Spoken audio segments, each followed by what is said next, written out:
We got rid of Humza Useless, and now the NHS is getting itself sorted out as well. Let's find out what Helen makes of it. Helen, very good morning to you. Welcome to the Morning Glory Show. Thanks for having me on. Not at all. I mean, I'm not quite sure when this happened. I'm not quite sure when the NHS suddenly had this road to Damascus conversion. You know, I mentioned it yesterday because we saw that there was a consultancy agreement going out. But this is great news, isn't it?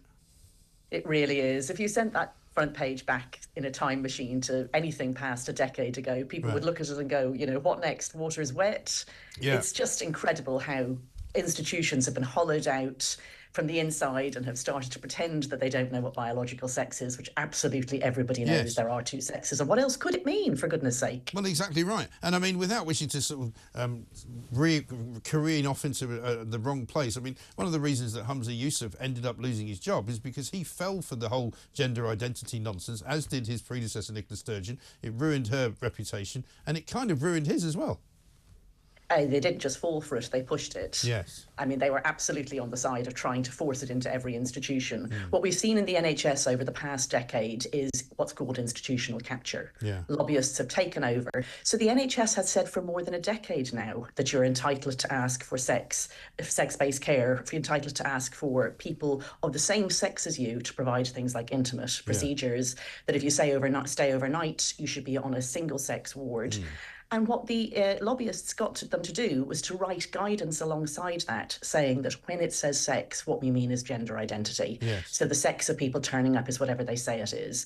I mean, it's incredible to subvert democracy like that and to take away women's rights and to cause a massive safeguarding risk for absolutely everybody, patients and people working in the NHS, and to do this with barefaced cheek. And now today, the people criticising this are saying there's a culture war. No, if you could come and take away our rights, we're going to fight to get them back. Exactly. It's not a culture war. It's a safety issue, number one. And it's a common sense issue, it seems to me. But people like yourself and others who were arguing for the women's rights to be able to be women in their own space were kind of castigated and criminalised practically. I mean, look at what happened to J.K. Rowling. Only because she's such a strong woman, she's managed to survive that, and she's managed to keep all of her kind of, you know, abilities to do the things that she can do because she's immune from you know, I guess criticism in that sense.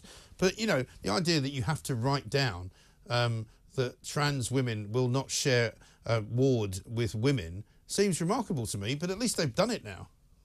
Oh, totally. I really cannot praise Victoria Atkins enough in the health department for doing this, because the department and the NHS management are against her.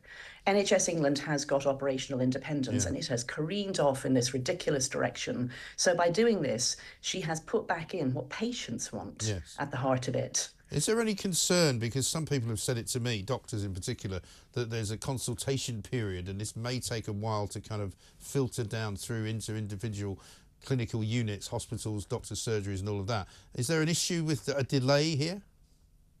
I mean, there's always an issue when you've got a very determined anti-democratic lobby that has managed to get itself consolidated within institutions. What this does is this gives another really clear steer from the top that if you fight against this, you are fighting against the rules that your organisation runs by.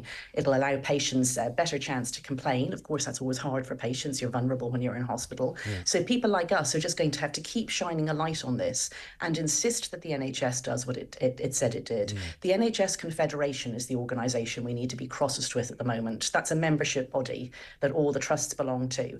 And it brought out guidance last year that was flatly unlawful, that said that you did not have the right to ask for the sex of your doctor. If the doctor said they were a woman, they were a woman, and so on. They're the people that we need to be going after now, get them to change their guidance so it's lawful. Well, to be honest, if it was up to me, I would do away with the NHS Confederation altogether. They had the guy on Question Time last Thursday who was the chair of the NHS Confederation, who had all sorts of interesting views on, you know, poverty, you know, politics and all the rest of it, nothing to do with health really. And also, it seems to me that that organisation exists purely and simply to raise money for the NHS. And it's like, well, what's that point? What's the point of that? They've got a whole series of people working there who are on more than six-figure salaries. I don't know what they're for. Well, apparently what they're for is destroying women's rights and then just absolutely ignoring anyone who tells them what they're doing is Yeah. unlawful. So I really hope that the Department of Health and Victoria Atkins are going to be talking very seriously to them and telling them, stop telling your members to do things that are flatly unlawful, that harm women's rights, and that are a problem for the people working there as well, and that are just not what this country wants. Exactly. And do you think this happened really because of the Cass review as well, that was really the final kind of nail in the coffin, if you like, for some of this madness? Well, I think it will have taken Victoria Atkins a while to understand what was going on, but I cannot praise her enough for getting a grip on her department. Her response to the Cass review, when she stood up in Westminster and spoke on it, you could see she was livid. She was genuinely distressed and upset that this scandal had been allowed to go on for so long. The first whistleblowers were 20 years ago in that clinic, and she was so angry, and you could see that she had the bit between her teeth. Yes. I'm sure she's been planning this for a while, but now she knows that people are on her side. She knows that there's a wind behind her, and she's getting on with it, and great. Yes, absolutely great. Well, thank you, Helen, for talking to us. I really appreciate it. And